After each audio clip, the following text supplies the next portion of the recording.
purple like Prince. Red and blue, purple like Prince. Charges of federal, orders incredible, markers indelible, sparkers immeasurable. Sparking the medical, parkers on pedestal, sharks for that revenue, hawks for what's edible. Heart full of vegetables, art at the festivals, heart no cholesterol, sharp on those episodes. I'm on 100%. I like when summer begins. I need my hundreds and tens. I need 100%. Go independent like Prince. I'm on 100%. I like when summer begins. I need my hundreds and tens. I need 100%. I like when summer begins. Whoa, I'm on 100%. 100. Red and blue, purple. There was a huge march in Washington, very impressive today. Huge. The day after the inauguration. Are you disappointed that they say so many white women voted for Trump? And that's the reason why he got in office? That's what propelled him to get in office? Is that disappointing to you? From a French point of view, we found it weird that people got attracted to Trump's ideas. But now that he's elected and people are not going to protest for 4 years, maybe you gotta give him his chance to prove that he can make some good things for the country. But yeah, it's really weird that so many women voted for him after all those things he said. Right. Yeah, otherwise, I'm not American, so okay. I'm not sure about the policies and everything. But still, with a man who makes anti-women remarks, you know what I'm saying, and he's holding the highest office in the land, as a woman, like, how does that make you feel? Do you feel that women in this country are protected? Do you feel that women around the world are protected? Well, I don't understand why women voted for him in the first place. I mean, how as a woman can you be attracted to a man that says such things? They didn't like the other woman on the ticket. Sorry? They didn't like the woman that was on the ticket. They didn't like Hillary, so they voted against Hillary by voting for Trump. It's like in France, they voted against Nicolas Sarkozy like 5 years ago, but it's a bit stupid, I guess, because you're voting against someone, but maybe you're electing someone even worse. So, I don't know, it's a bit tricky subject, but... Thank you for your time. You're welcome. Thank you. So, Blueprint, while we wait to get some more opinions from the females out here in Harlem on 125th, I want to ask you something, brother. Usually when an event like this takes place, a women's march, and you see all the women out there, hundreds of thousands of them or whatever number, people think of this word called feminism, right? Do you think it's time for us to stop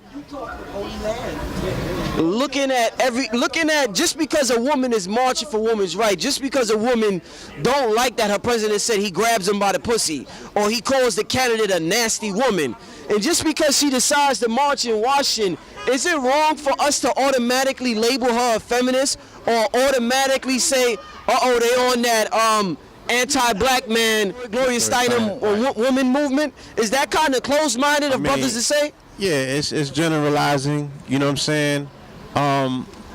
We have to make a differentiation. If women are going to step up and they're going to express themselves and they're going to exert their power, then we can't always typify that and say automatically just because a woman is being assertive that she's being a feminist. You know what I'm saying? Those policies, I mean, we got to find different languages. And we have to, again, we got to define things. What exactly is a feminist? You know what I'm saying? What are the parameters of feminism? You feel me? We got to look at it like that. Now, I think what our women are going through in particular in regards to this move towards independence, and where they're like, we don't need this and we don't need that, and they just want to unify on a feminine front, you know what I'm saying? They just want to stand with females.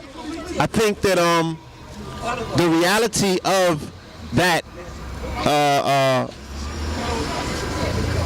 that inclusiveness, that non-inclusiveness, should I say, I think that that's going to be shattered within these next 4 years. Because if these next 4 years are going to show people nothing else is that we need one another. You feel me? So there's going to be more of a move towards, especially if women are feeling less safe and less secure, you're going to need more of a masculine principle to come into play. You know what I'm saying? The emphasis is that they might be protesting not just because they don't like him, it's just they don't feel safe. You understand? So hopefully the men will take they'll take a cue as to what's going on and figure that the time to step up is now to make these women feel a little bit more secure, so they don't got to be out here worrying and disavowing all male relationships, you feel me? Because they feel like these niggas ain't about shit. What'd you say? Can I ask him a question? How would the men be able to assert their power and their strength? I'm talking about black men specifically, to make their women feel comfortable if they don't even feel safe, and I don't think that they feel assertive. So how is that going to take place? And in relationship to what took place right now, then now knowing that there's a strong conversation taking place with different women in the groups that they're affiliated with about abandoning their own men. So you're asking me, what can men do? What can men do to make women feel more protected when the men themselves, you're saying, are not feeling protected? It's going to take a merger or reinstituting relationship and relationship roles. A woman is always looking for security in a relationship role. You know what I'm saying? So there needs to be a reintroduction of social settings where men are meeting women again and falling into the traditional role as the securer and the provider and all of these things. And I don't know if that's as possible as just putting men and women together. You know what I'm saying? Blue, are you, earlier Boris Cujo, I hope I'm pronouncing his name right, he's an actor, he posted a picture with him and his son wearing red nail polish, and the red nail polish was in support of women's rights. Do you feel as though that's taking it too far? Is there a way to support women's rights without emasculating yourself? Is that even a form of emasculating? No expression is coming out of Hollywood that speaks to how they're supporting women's rights or breast cancer or anything. Niggas wearing pink, football players wearing pink. I don't want to, all of that shit is just, they crossing the line. I don't think that that's necessarily what women need to feel secure and safe, or to feel that they have support of men. You know what I'm saying? There needs to be a reintroduction or a reestablishment in societies about relationships. You know what I'm saying? What is the crux of relationships? What is the standards of relationships? And if that has been eroded because of all of the societal normalization that we have gone through, then yes, we're in trouble. Then somebody like Trump represents a silent majority. You understand? So, yeah, you're going to see homosexuals there standing with them. You feel me? But how many alphas are you going to see? You know what I mean? The alphas showed up. The white outfit showed up yesterday at his inauguration to show that they were standing with him and protecting him. The bikers was holding him down. You feel me? So what are you left with? You feel me? We have this this problem in our community again, where we don't see the fact that our women don't feel safe, and we don't even know how to respond to it. You understand? Because when they finish with the Trump shit, they're gonna be like, nigga, we don't feel safe from you. Alright, so that's what they're doing now, I guess. So these are deep-seated issues that are coming to the surface based on a trigger. You know what I'm saying? Based on the fact that they got a piñata that they could beat on. You feel me? But it's a larger issue. It's a larger conversation that needs to be had. So, Red, real quick, we all seen your beautiful daughter, pictures of your beautiful daughter, Wisdom Bella, right? Yes. Yes. My question to you is, there's this big thing that always gets brought up with women in terms of, this whole independent attitude they got. I don't need a man, whatever. What approach should a man? I'm sure you seen a perspective from a husband or from a boyfriend or from a mate, but from a father to a daughter. Would you want your daughter to depend on another man, or would you want her to be able to support her own financially, mentally, and spiritually? What approach? Because I don't want it to be an either-or approach. What approach would you take to that topic as a father, Red Pill? As a father, I would encourage my daughter to identify her skill set and her talents, and I would encourage my daughter to, you know, the time that she lives in. I would encourage her to definitely tap into the time that she lives in. So I'll teach my daughter that she lives in the age of the entrepreneur, and inside of the age of I was actually gonna get to that. Come say that. Hold on. Yes. Come on, mama. Nobody can give you worth. Your worth is with you. You have to find it. It's inside. No one can make you happy. Happiness is inside. You have to let it manifest. Oh, you have to let it manifest. You know what I'm saying? Yeah. But I'm a mother. I have 2 kids. And yeah, No. They grown people now. You know, but you gotta know, and you know what? I'll be 56 this year, and I love the as you get older, you see stuff. But when I was in my 20s, Wisdom, right? woo, child. It's something that you cannot purchase. I'm telling y'all, it helps. Yeah, that wisdom that you get is priceless. But I was going to say, that's why I love the timing of your answer, because I was sharing that I would share with my daughter that we live in an age of entrepreneurism, meaning that because we live in this digital era, in this digital age, she is going to be able to tap into her innate powers. Ain't wrong with being independent, but God put us here to be with someone. Everybody needs to be loved, and you want to be on that wave with someone that's going to cherish and take care of your life. You know what I'm saying? What you put in the melting pot is what you pull out the melting pot. You know what I'm saying? And you teach your daughter, not just daughters, you teach your sons too. This is your temple. See, I grew up in a time where everything was hush hush. Parents didn't teach you about the birds and the bees. You know what I'm saying? So when we have to be open-minded for them to be open-minded. You know what I'm saying? Things is different. I was in a different era. You know what I'm saying? It was, and you know, I'm just agreeing to everything. Yeah. So when I teach my daughter her self-worth, I'm helping her identify her gifts and her talents, and then I'm going to explain to her, because of the era, the age that she lives in, some of the things that women had to do in the ages before in order to get ahead. She doesn't have to do that.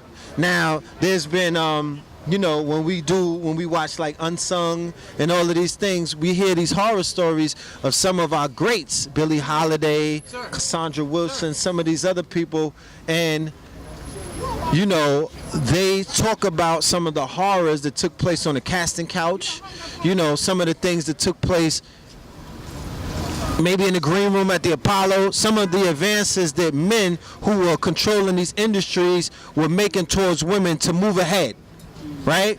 So hopefully in the times that are coming before us, these barriers or these walls that have been built up in this misogynistic society begin to fall, and women don't have to sell their bodies. Hold on, they don't have to sell they don't have to manipulate who they are in order to get ahead. But go ahead. But it's, you know, we women are taught to be independent. Independent is excellent. It's a wonderful thing to be. But we're so used to doing things for ourselves that when we meet someone, we think that, a lot of us think that chivalry is dead. Chivalry is not dead. It's just that being that we so used to doing stuff for ourselves that when someone do come along to offer to open the door or to pull a chair out for you, you know what I'm saying? We can't compute that. We can't. A lot of us can't wrap our heads around it, because a lot, you know. But you know what? And it really starts from, you know, there are a lot of good men out here, but they have been caught up with the wrong woman that messed them, you know, mentally up and emotionally up, you know. And like where I work at, I work at the 9/11 museum. Oh, 9/11 museum, and I love to see men cry.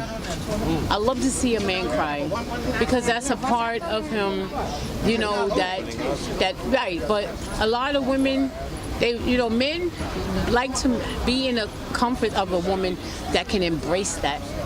You know what I'm saying? And that doesn't make you a chump of that you're crying. You know what I'm saying? And I see it where I work at, and I extend the tissue because that's I mean, just like we have emotions, y'all have it too. You know what I'm saying? But a lot of women don't know how to embrace that. Can I ask just a question? Because we was talking about independence, and one thing that I would explain to my daughter is her success is not equal to her independence, meaning that you don't have to be lonely or you don't have to act like you're doing everything on your own in order to be successful. This is not about individualism. This is not about selfishness. This is not about acting like you achieve something on your own.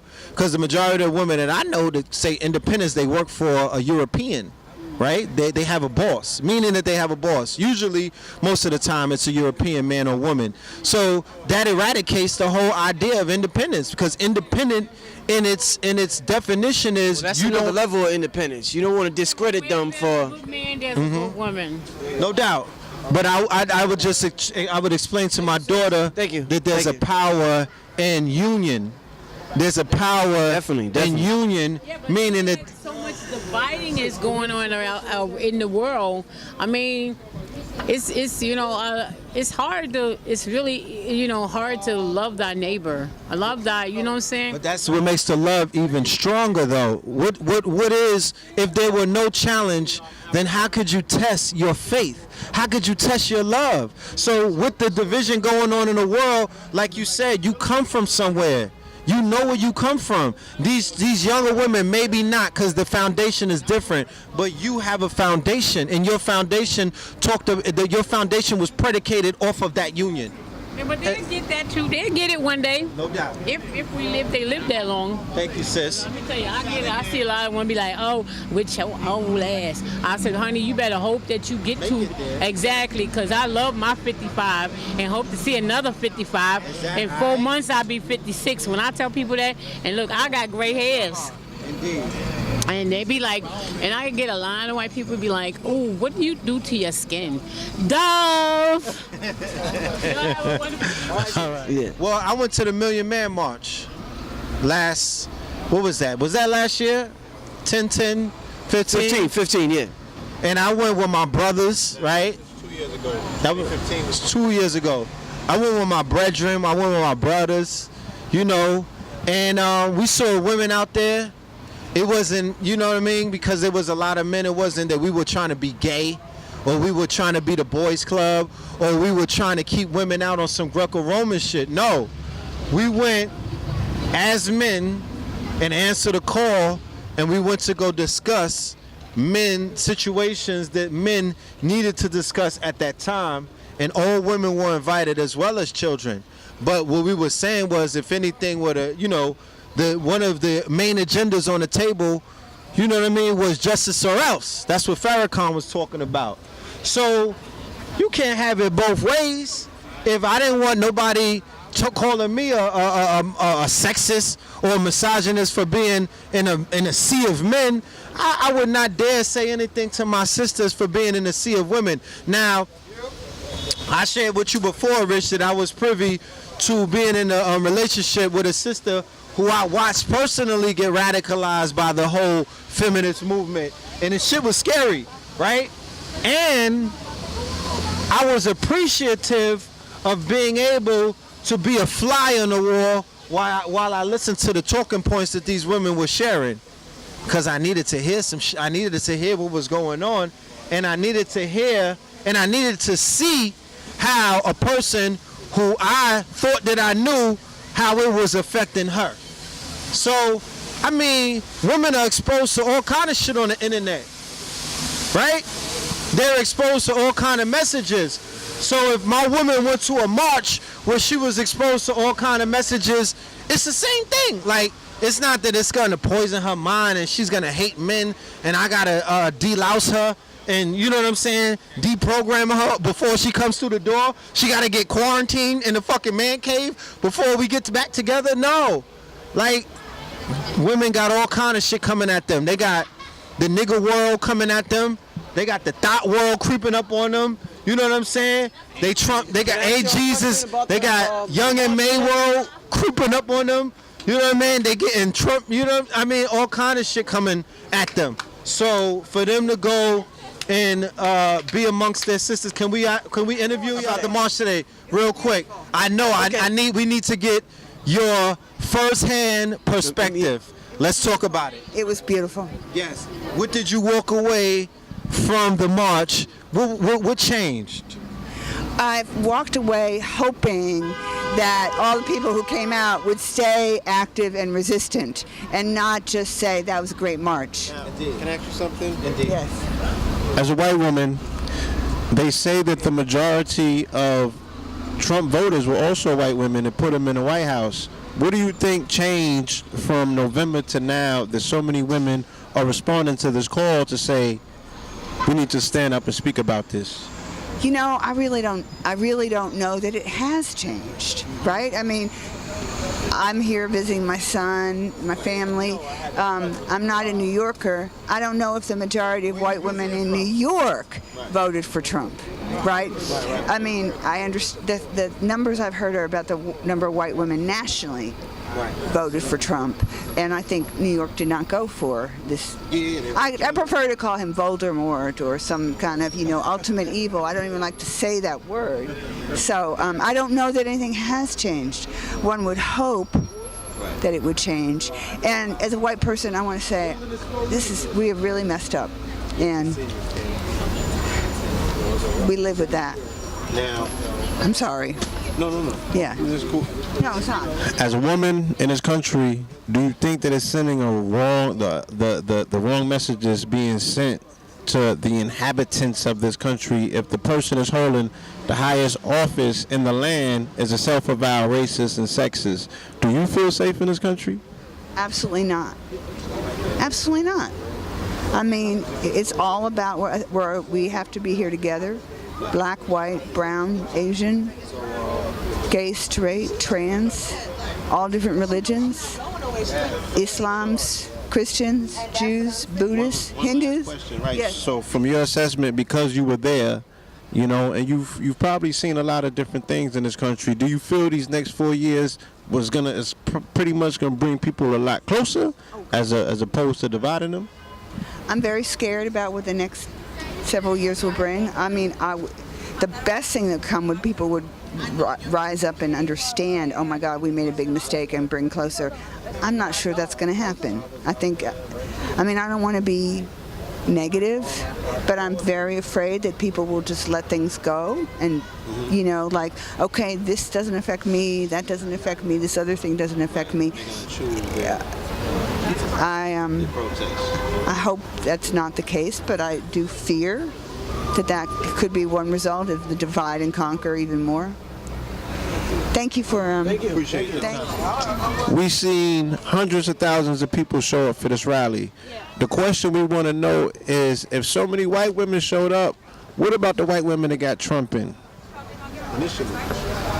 I mean, what about them? I think that they don't really understand their own priorities and their own rights. I think a lot of that is the influence of the white men that they're with, the white men telling them what they should believe and how should they think.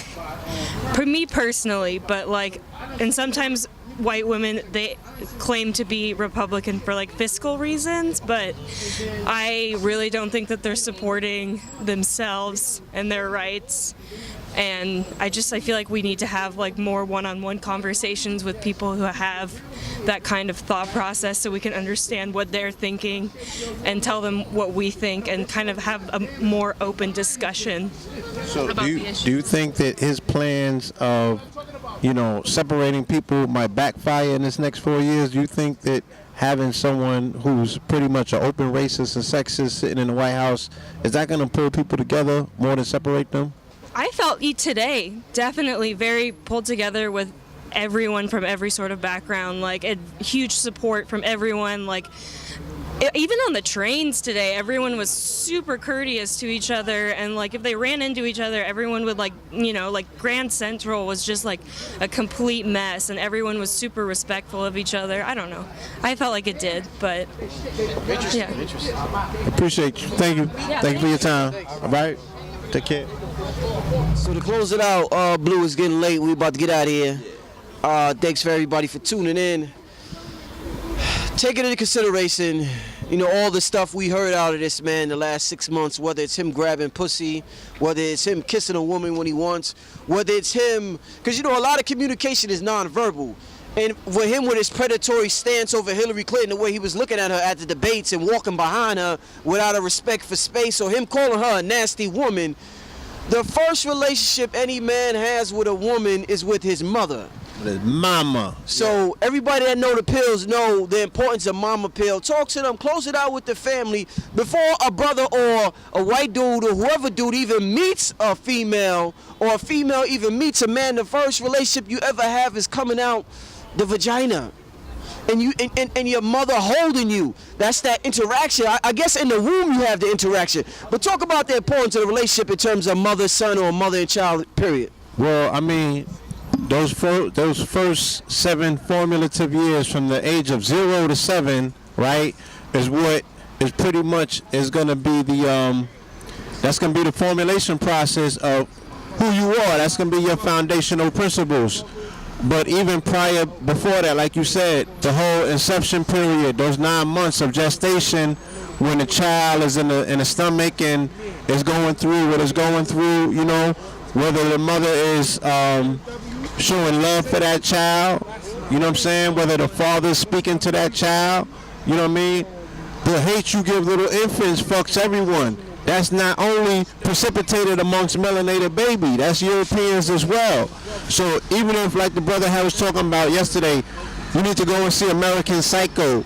You need to see and follow all of the cases of these psychotic, neurotic white males. They all have issues with their mothers, the serial killers of the world.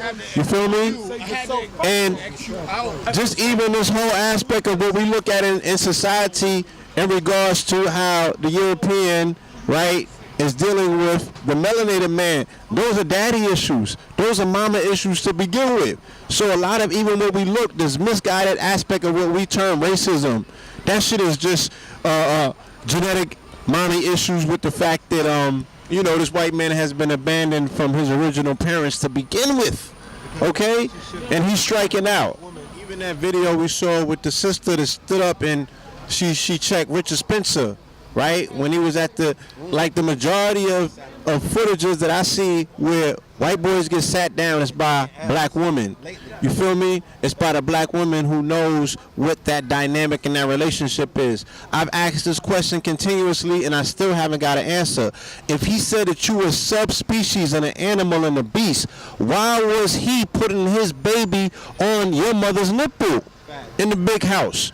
Knowing that there is a genetic DNA exchange being taken place, why would he trust the mammy with the baby to raise the baby and suckle the baby, knowing her genetic imprint, her DNA is what's going to ultimately make that child what it is, and the colostrum fluid from her breast is formulating his entire brain. So hold on, these is for my, you know, the whole people with the pseudo shit. And you understand genetics, right? And you understand, like I said, with the colostrum fluid, if his studies were so advanced because you are all reciting books from the 1800s, all of these scientific journals, then in the 1600s, he already knew that. Okay? He already knew that. So why was he allowing the mother of these sub-beast subspecies to raise and feed and suckle his children who would be the progenitors? These are the people that are going to be carrying on his line. They understand what mitochondria do. You understand? So it's entirely what we're looking at is displaced issues of abandonment that this white boy is going through, that his black mama has abandoned him and he's taken out on the black daddy that he you feel me, abandoned him and took the woman with him.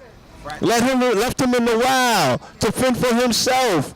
All right, now he got his weight up and he coming back busting his guns. That's what we're looking at. Peace. Deep shit, bro. You got contact info? Blue Pillar 44. All right. And P Morpheus, PMOORPHEUS @gmail is the email. You can shoot me some information, family. All right? Thank you. Peace.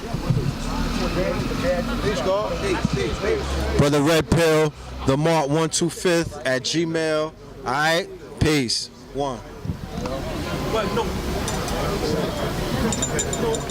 Peace, family. This Brother Rich from UGR, urging all my viewers and subscribers to help support the channel by donating just $1 to the UGR PayPal account. We appreciate the viewership and support, and we understand the power of $1.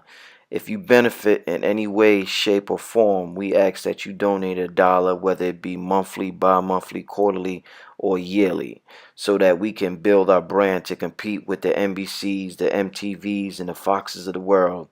I figure since Kanye could ask Mark Zuckerberg for $1 billion, I can ask my subscribers to donate $1 so I can make the best possible content possible. The main objective of this channel is to inspire you to become the greatest version of yourself. So hopefully throughout the years of you watching this program, you have been inspired to become the greatest version of yourself. If you would like to donate, you could go to www.paypal.com and send a donation to richandmerit7@yahoo.com. Thank you and enjoy the rest of your program. Purple like Prince, Prince. Red and blue, purple like Prince, Prince. Red and blue, purple like Prince. Charges of federal orders, incredible markers, indelible sparkers, immeasurable. Sparking the medical carcass on pedestal, sharks for that revenue, hawks for what's settable. Heart full of vegetables, art at the festivals, heart no cholesterol, sharp on those episodes. I'm on 100%. I like when summer begins. I need my hundreds and tens. I need 100%. Go independent like Prince. I'm on 100%. I like when summer begins. I need my hundreds and tens. I need 100%. I like when summer begins. Whoa, I'm on 100%. 100. Red and blue, purple like